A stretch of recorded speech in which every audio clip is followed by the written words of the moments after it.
I like to tell us one thing. Ikhwa, pay attention to ahkam janaiz. Many times people say, will somebody die? Somebody can die. And you can be in a situation where when they look at the whole town, you are the hafiz of Quran. You are the one giving khutbah. Inna alhamdulillah, nahmaduhu wa nasta'inuhu. So when the person dies, who will they call? They say you are hafiz of Quran. Say, I have to have a lot of go and call him. His name is Safu. Call him. They should know how to prepare a dead corpse. When we were in youth service, a brother was like that in his community. He was leading salat. He was everywhere. He was the sheikh in the community. Far East, I think it was in Anambra. So one of the men who was selling suya, he died. And he was one of his jama'ah. So they say, oh, let us go and call him. He heard that they were coming to call him. He ran away. He ran away. When I was in youth service too, I was in Abuja. It was the second election of Obasanjo. That day, one of our very, very good brothers, Abdul Ghani was his name. May Allah forgive this brother. He was a very honorable brother. He just got married and his wife was pregnant about 2 or 3 months or thereabout. Because when he died, all this news came out. He was working with INEC. I can say that now. He just came back on Sunday, the Sunday after the second election of Obasanjo. He just came to the house for lunch. They were counting elections at INEC and collating. He quickly came to his house. His house is less than 2 kilometers from INEC office. It's very close. He came quickly to the house to eat from his wife. He was driving out of their street. A vehicle was coming, an American embassy vehicle. If you lived in Abuja that time, they had big vehicles, they have irons in front of them. The vehicle was coming, the brother wanted to come out. The vehicle hit that brother. He hit the brother's vehicle into a gutter. The brother broke his head. He died on the spot. It was in the evening. So they came I was in the National Mosque, they came to tell us, so person has died. We started searching where they took him to, which hospital, until we got the hospital the next day. So we have to prepare for his janazah. So myself, they were calling you Amir Mkadi. So they came to call me. Myself and 2 other brothers. I remember the second one. And another brother, and 2 other brothers. We were 4. That we are the ones who will bath the brother in the hospital. That hospital was in Garki Hospital. We bath the brother, prepare him. You know, we just heard that he broke his head. We don't know how it works. When we got to where that brother was to be buried, they removed the clothes on his head and they pushed him to us. 2 of us ran away. 2 of those, they ran away. Subhanallah, they ran away. So the other brother that I remember now vividly, I now called him. I said, come, one day you will be like this. Should anybody be running away from you? This is our brother, we know him, Abdul Ghani.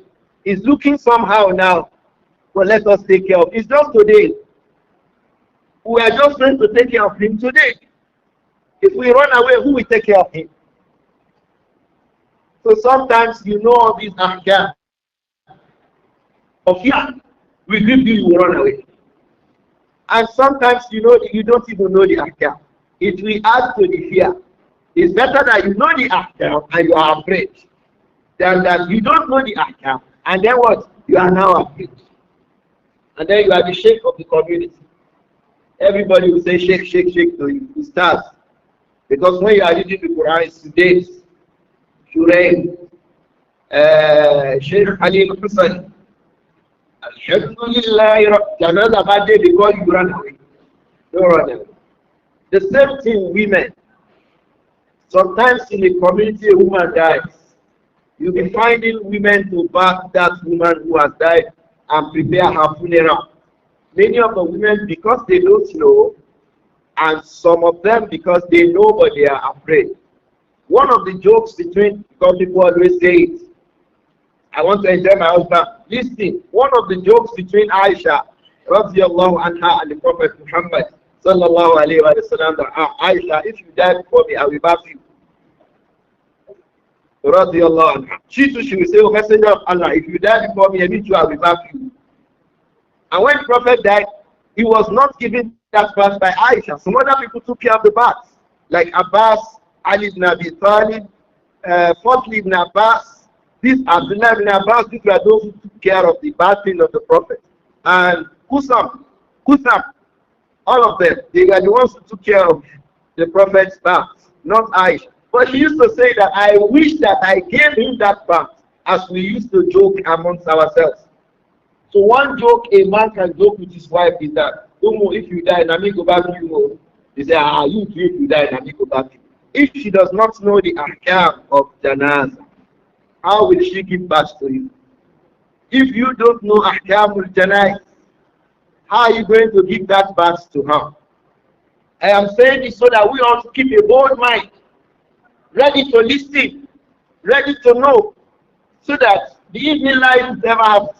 My mother was traveling with her younger brother. They had an accident. He died. She survived.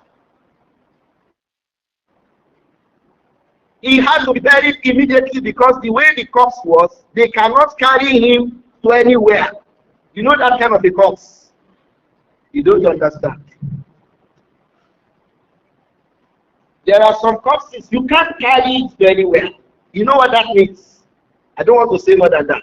Corpse that when you see that, we can't carry this corpse. We just have to, here, the nearest place, just pack, put it inside. So she said to us that I was holding his head like this. I don't know what to do.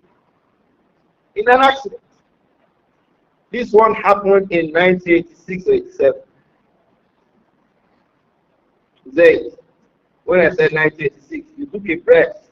Where were you that time? Primary 6. 19, not 20. 1986. 1986. Many of us were there in 1986. Up to today, she wants to talk about it with a lot of pain. How many years have gone since 1986?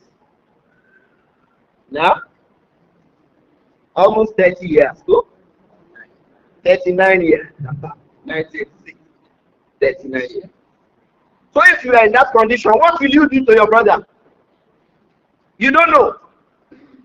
And you look left and right, you saw that all these people, they can't help you. You are alone. One brother is traveling to another brother. Something happens. He needs to take a step. He does not know because he did not learn. So that brother hadaratul wafat. So he became the muhtadar. Death came to him. Sometimes it may take 2 minutes, 3 minutes, 5 minutes before he dies. What will you do? What will you tell him? What will you ask him? Allah told us something like that in Surah Al-Ma'idah. Asabatkum musibatul maut. What did that verse start with? Surah Al-Ma'idah. شهادة بينكم إذا حضر أحدكم الموت. So how about wasiyah? How are you going to handle it? What will you listen? What will you be telling him? How will you be asking him? What will you do? What we will do is what we want to learn now. Ahkamul muhtadar. The rulings regarding what do we handle? How do we handle a person that death has come? You are seeing it that he is going. Death has come. And you are there. I have seen two. My father and my wife. Brother, is very painful. Whether you are a man or a child, you will know that day. It's not something that is easy. So what will you do if you are in that condition? Those are the things we want to get busy now. This first, it is the first person on ahkam janaiz. In this book, Ad-Durar al-Bahiyya, في المسائل الفقهية by Imam Muhammad ibn Ali al-Shawkani rahimahullah.